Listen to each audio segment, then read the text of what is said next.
आपले गुरुपौर्णिमा उत्सव चालू असते. महाराजांनी आपल्याला 16-17 वर्ष देहरूपात सोडलं. त्यानंतर कालची गुरुपौर्णिमा, जसे महाराज 16-18 तास झोपाळ्यावर सतत बसत राहायचे आणि वाट पाहायचे की माझ्या शेवटच्या भक्ताला मला दर्शन द्यायचं आहे, आशीर्वाद द्यायचा आहे.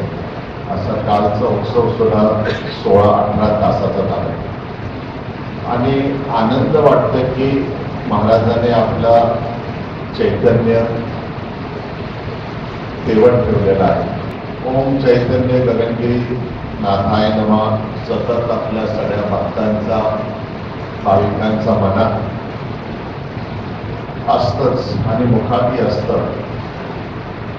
ओम तर आपले सगळे चक्रांना जाग करणारा सप्तचक्र आपल्या शरीरात आहे, शुद्ध आणि अशुद्ध, फार मुखापर्यंत. हे ओम ज्यावेळी आपण उच्चारतो त्यांचं शुद्धीकरण होत असतं. एका विशिष्ट लय लागतं, पण आपण आपला गोळ्या बाब्या पद्धतीने हे ओम उच्चार करतो. पुन्हा चैतन्य जे आहे हे चित्ताचा आनंद आहे.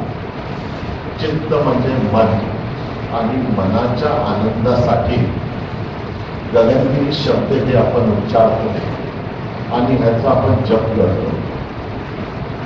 शेजारचं म्हणताय, मित्र म्हणतायत, भक्त म्हणतायत, आश्रमात सगळे म्हणतायत याने मला काहीतरी लाभ होईल. पण कधीतरी विचार करा की ज्यावेळी तुम्ही हे जप करता, मगाशी तुला सामायिक इतक्या तुम्ही हे जप करत होतं, ओम चैतन्य गगनगिरी नाथाय नमः, की ह्या मनाला जे आनंद देणार आहे, चित्ताला जे आनंद देणारे जे गगनगिरी आमचे सद्गुरू परब्रह्म आहेत, हे नाथ स्वरूप आहेत आणि नाथ स्वरूप असून त्यांना आम्ही नतमस्तक होतोय. हे प्रत्येक क्षणाला जर तुम्ही विचार केला तर किती आनंद तुम्हाला वाटेल हे तुमच्या लक्षात येईल. मंत्राच्या आधारे आपण आपल्या गुरुच्या जवळ जाण्याचा प्रयत्न करतो. पुन्हा थोडा मानसिक शांतता एक वाटलं की मानसिक शांतता येईल. पण एक आपला रोजच्या रुटीन प्रमाणे आपण हे जप उच्चारतो, विचार करत नाही. महाराज कधीतरी म्हणायचे की ओम नमः शिवाय हे जप म्हणत राहा. ते ओम नमः शिवाय, ओम नमः शिवाय, ओम नमः शिवाय आपण 24 तास सुद्धा आपण ओम नमः शिवायचा जप इथं वर्षातनं एकदा करतो. तसंच मंत्रोच्चारही सतत आपल्या मोकळ्या वेळात आपण करत असतो. आतून विचार करणं आज गरजेचं आहे. आपला हृदयातून आपण हे सगळं विचार करणं गरजेचं आहे. ज्यावेळी आपण विचार करतो की आपण हे कोणाला नतमस्तक होतोय, हे परमेश्वर जे सर्वस्व आहे, शिव आमचे सद्गुरू हे आमच्यासाठी सर्वस्व आहे, ते तर ज्यावेळी हे विचार मनात येतं त्यावेळी एक विश्वास निर्माण होता आपल्या मनात की आपल्या अवतीभोवती कोणीतरी बसलेला आहे, आपल्या आत कोणीतरी शक्ती आहे जी आपली काळजी घेणारी आहे. आता ही काळजी घेणारी म्हणून आपण आपला नियमाप्रमाणे आपला जप, वाचन, हे ते सगळं चालूच आहे. त्याचा अर्थ समजून घेण्याचा आपण प्रयत्न करत नाही. आपण या जीवनाचा प्रवास जे आपला घडतंय आपल्या आयुष्यात, हे कशासाठी आपण इथं आलो, हे का आलो, हे कसं आपण जगलं पाहिजे, हे अज्ञानाचं जग आहे. या अज्ञानामध्ये एक थोडा उजाळा आणण्याच्या दृष्टिकोनातून परमेश्वराने आपल्याला सद्गुरू दिलेला आहे. आणि सद्गुरू आपल्याला दिल्यानंतर हे जन्म आपला सार्थक केलं, पण त्याने काय अटी शर्ती आपल्याकडे ठेवल्या. सद्गुरू तुम्हाला भेटेल, पण काय थोडासा तुम्हाला हट्टीपणा त्याग केलं पाहिजे, थोडासा तुम्हाला अहंपणाचा त्याग केलं पाहिजे, थोडासा क्रोधचा त्याग केलं पाहिजे, थोडासा द्वेषाचा त्याग केला पाहिजे. एवढ्या सगळ्या अटी शर्ती मांडून त्याने आपल्याला बही खातं जोडून दिलेलं आहे. त्याचबरोबर आपल्या जन्मात आल्यापासून जे मी सतत सगळ्यांना सांगत असतो की परमेश्वराने मागच्या जन्माचे कर्माचा वही खातं दिलंय, ते आपली जन्मपत्रिका असतात. ह्या सगळ्या अटी शर्तीने आपण जन्मात आलेलो आहोत. जगायचं कसं असा प्रश्न पडतो. नियमाप्रमाणे आपण शिक्षण घेत असतो, शाळेत जात असतो, आई वडिलांचे संस्कार आपल्याकडे घडत असतात.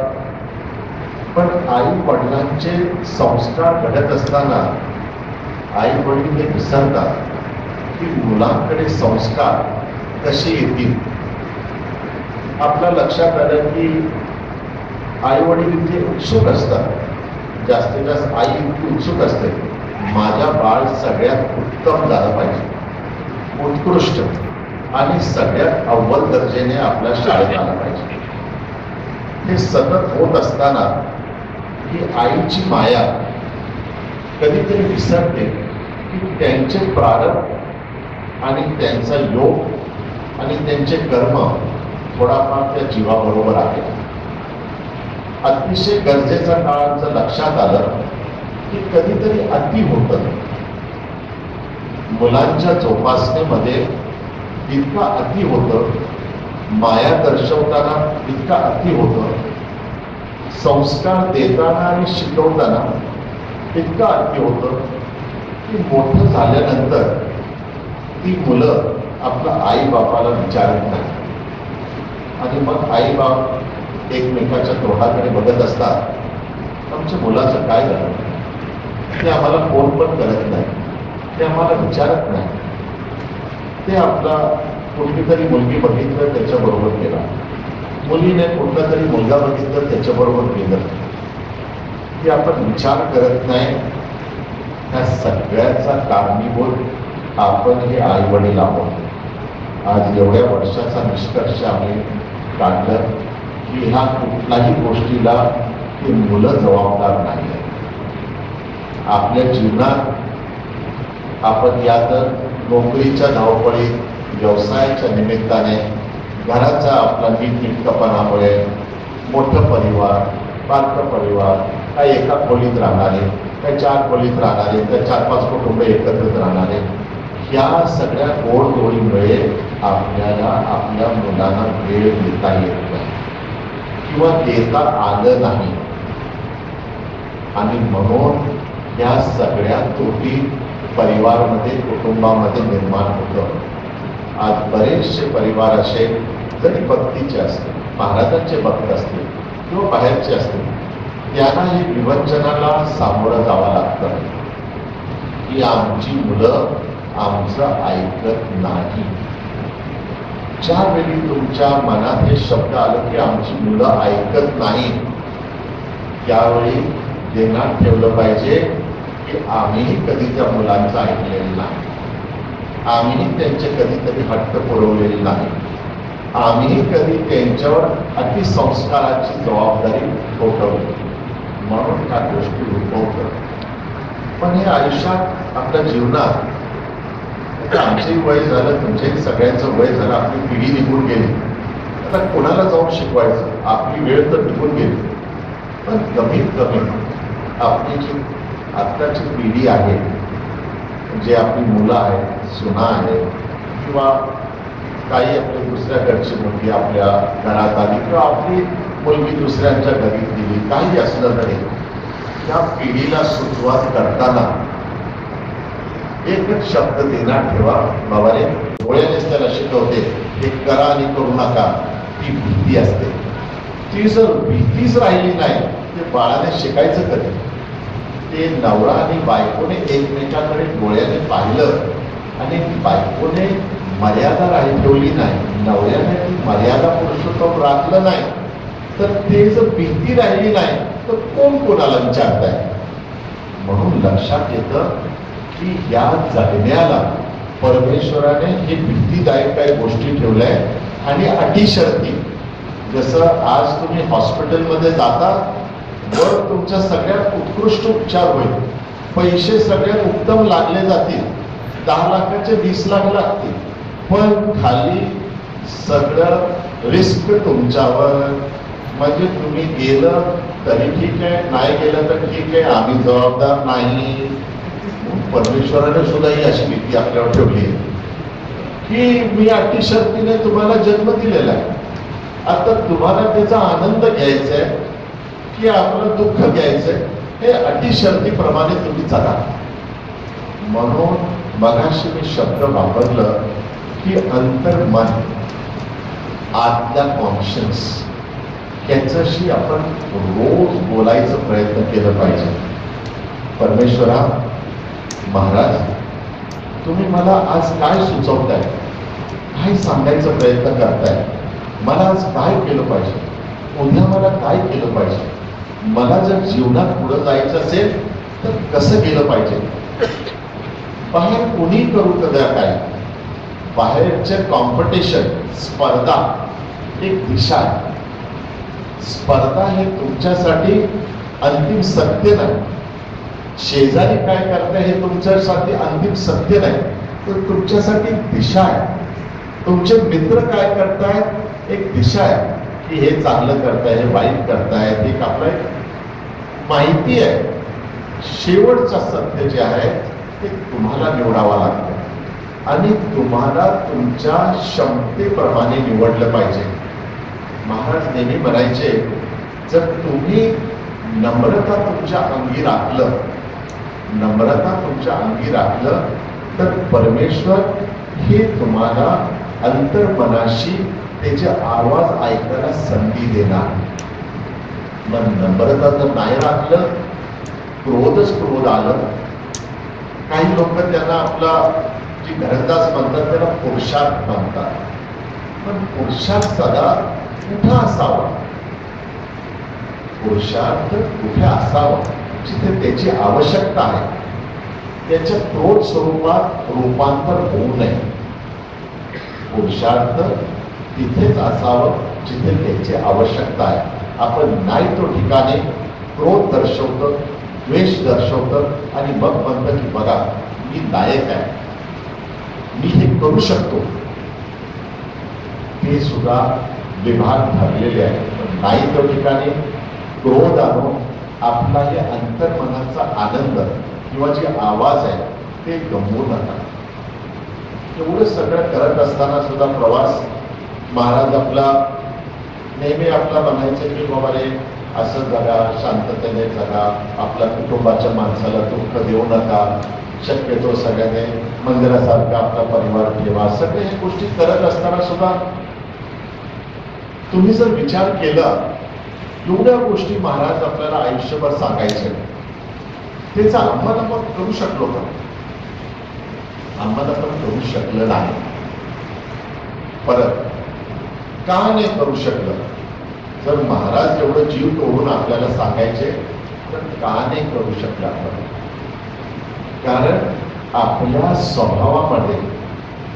स्वभावामध्ये काही त्रुटी आहे. न ऐकण्याचं किंवा सिद्ध करण्याचे की माझा मनाचाच मी ऐकणार, या तर न कोणाचा ऐकण्याचा, या तर मी सांगते तेच कर, मी जे निर्णय घेते तेच कर.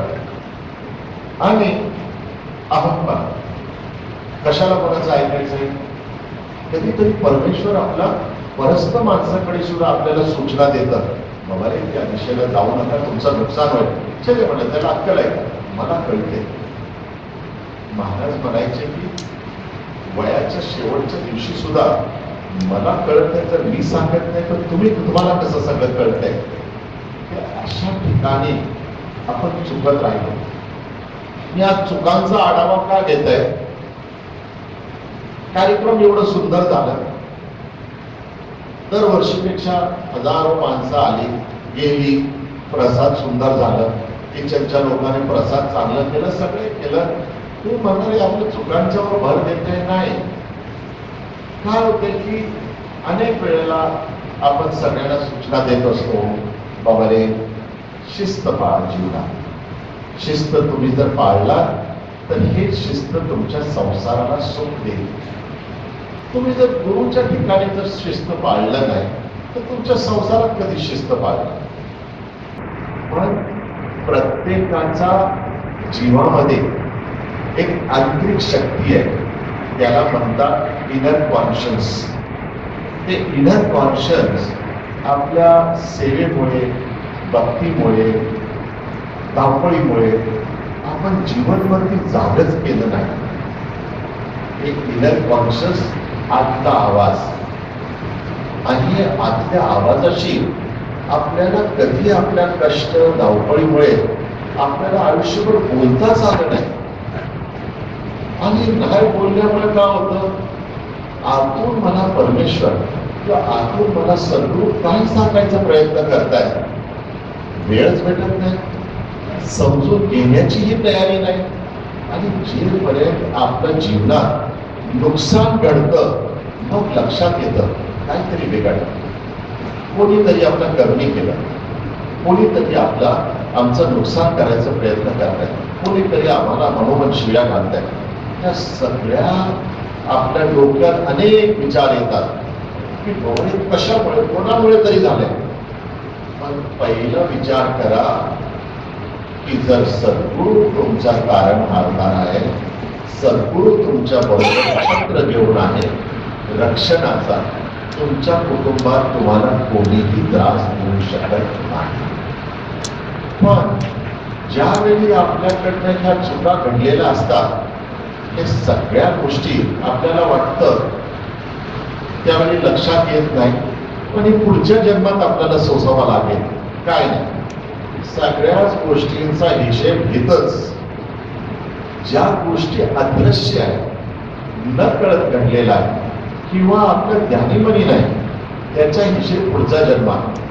पण ज्या गोष्टी आपल्या जन्मात कळून झालेल्या आहेत, माहिती असताना झाल्या आपल्या परिवारात, ते आपल्याला हितच पुढच्या प्रवासाला जाण्यापूर्वी सोसावा लागेल. म्हणून याचा दुःख तुम्ही मानायचं कारण नाही. बरीचशी मंडळी म्हणतायत एवढे वर्ष आपण महाराजांची भक्ती करतोय, माझ्या परिवाराला सुख नाही, माझ्याकडे रोज कोण नाही तर कोण आजारी पडत आहे, माझ्याकडे रोज भांडणं होत आहे, राज माझा नवरा ऐकत नाही, माझी बायको ऐकत नाही, माझ्या घराला सुख नाही.